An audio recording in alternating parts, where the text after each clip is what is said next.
Welcome to another quiet journey through the strange corners of the past. A time to slow your breathing, to settle into stillness, and drift softly, deeper, into the folds of forgotten history. We trace the quiet, unsettling tale of a mind like no other, and what became of it after death. You may know the name Einstein, the wild hair, the equations, the universe bent by his thoughts. But fewer know what happened when the man left his body behind, and how, in the soft glow of a Princeton morning, one of the 20th century's most brilliant minds vanished. Not in the metaphorical sense. His brain, physically, disappeared. This is not a tale of horror, but of quiet obsession, of pickled remains, secret dissections, and malodor science experiments, of a journey that spans decades, from a cold morgue, to a basement, to the trunk of a Buick. Let us begin with the moment the world lost Albert Einstein, and the morning his brain went missing. The brain that vanished at dawn. The date is April 18, 1955. Princeton Hospital, New Jersey. In the hushed early hours, Albert Einstein dies of a ruptured aorta. He is 76 years old. The body lies still. The room is quiet. By dawn, the world begins to stir with the news. Obituaries begin to draft themselves. Headlines prepare to crown him a genius once more. But behind a locked door, away from the morning in memoriam, a quiet act takes place. Dr. Thomas Harver, the pathologist on duty, has other plans, though he has no formal permission, and Einstein's family has explicitly stated they wish for a simple cremation. Harvey removes the brain. Some say he did it in the name of science, to understand genius, to preserve, perhaps, the greatest intellect of a generation. But he did not tell the family. He did not tell the hospital. He did not tell anyone. He wrapped the brain in gauze, placed it into 2 jars filled with formalin, and slipped them away into his possession. By the time cremation occurred, quietly, as requested, the brain was long gone. No one noticed. At first, no alarms were raised, because who would suspect that Albert Einstein's brain had vanished? And so it sat, suspended in preserving fluid, drifting quietly, as the world paid tribute above. But the story, of course, doesn't end there. Imagine yourself, now, in the basement of an ordinary house in the American Midwest. The year is no longer 1955, but the brain remains, not on display, not under study, but sealed, in jars, nestled quietly in cardboard boxes, tucked behind paint cans and holiday decorations. Dr. Thomas Harvey has taken it home, not to a university lab, not to a vault, but to his own cellar, dim, cool, dust-thick, where few ever go. He loses his position at Princeton Hospital not long after the autopsy. Whether dismissed for his boldness or other causes is unclear, but the brain stays with him. Over the years, he moves from state to state. Each time the brain comes to, Harvey begins slicing it into hundreds of thin slivers, tiny sections preserved in plastic or placed between slides. He sends a few to a select handful, always on his own terms. Some arrive decades late.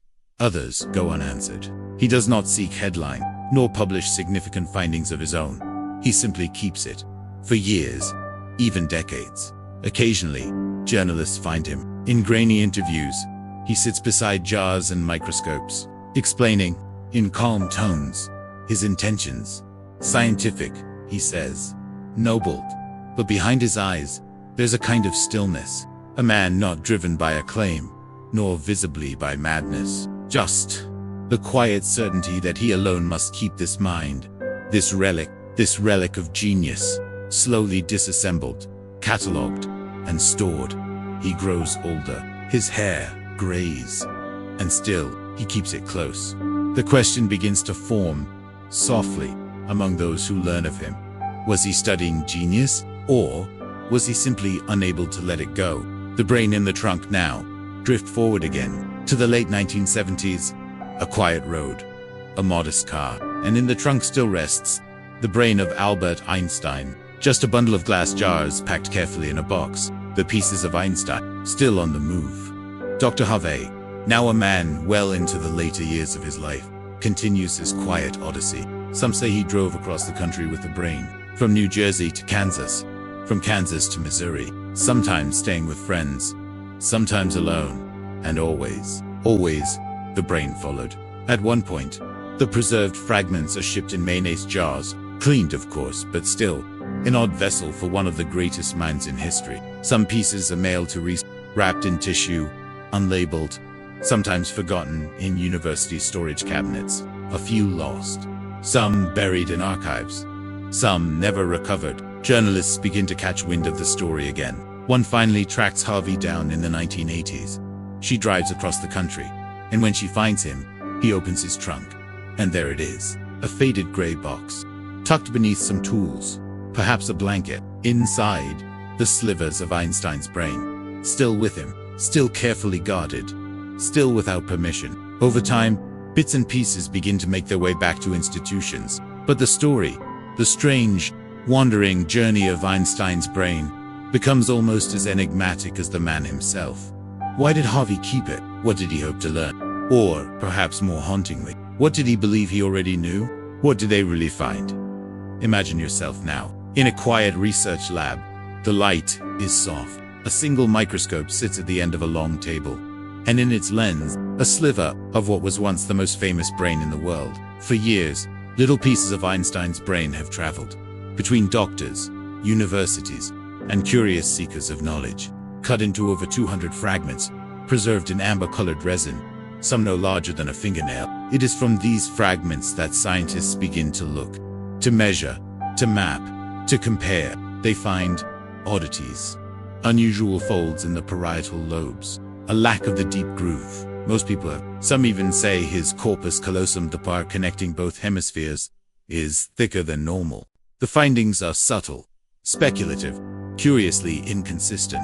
One study suggests enhanced connectivity, another, increased glial cell density, the support cells of the brain, often associated with intense mental activity, yet others see no definitive difference at all. It's unclear whether these features explain genius or simply reflect it. After all, Einstein didn't speak fluently until age 4. He wasn't a standout student, and yet, he saw the universe with a clarity few ever will. Some begin to wonder if the studies are seeking something they'll never find, as if brilliance could be traced to a single ridge or groove, as if the soul of a thinker could be reduced to microscopic patterns. But then there are whispers, quiet voices that say the obsession wasn't really about science, that Harvey didn't dissect a brain. He chased a myth, that what he and others sought wasn't just neural tissue, but a way to bottled inspiration, to hold it, to touch the divine. Perhaps, in a way, the fragments of Einstein's brain are not just tissue. They are questions, unanswered, and maybe unanswerable. They rest now, scattered across institutions, archived, preserved, and mostly forgotten. And somewhere, the spirit of that restless mind may still stir, not in neurons or tissue, but in the mystery it left behind. Some things are meant to drift. So, imagine you are back in your room. The lights are low, the air still. The strange journey of Einstein's brain is behind you. From a quiet hospital in New Jersey, to a trunk in the back of a Buick, to laboratories and headlines and hushed speculation. And yet, for all that movement, for all that effort, we are left with more questions than answers. We don't know what genius looks like under glass. We don't know if thought leaves a mark behind. We only know that some stories, like some minds, are not meant to be dissected. They are meant to drift like ideas through time, like whispers between pages, like dreams just before sleep. Einstein once said, "The most beautiful thing we can experience is the mysterious." So perhaps, tonight, let the mystery remain. Let the questions fade. Let your thoughts wander, as his did, not in search of certainty, but of wonder. And as the quiet of the present settles around you, breathe deeply, rest gently. Because whatever genius truly is, it does not live in a jar. It lives in the spaces between, in the stillness, in the stars above, and perhaps, right here, in the hush of sleep. And if your eyes stay open just a little longer, our next story waits. Another quiet corner of the past. Another forgotten path beneath the dust. When you're ready, you'll find it here, on this channel where history whispers you to sleep. Good night.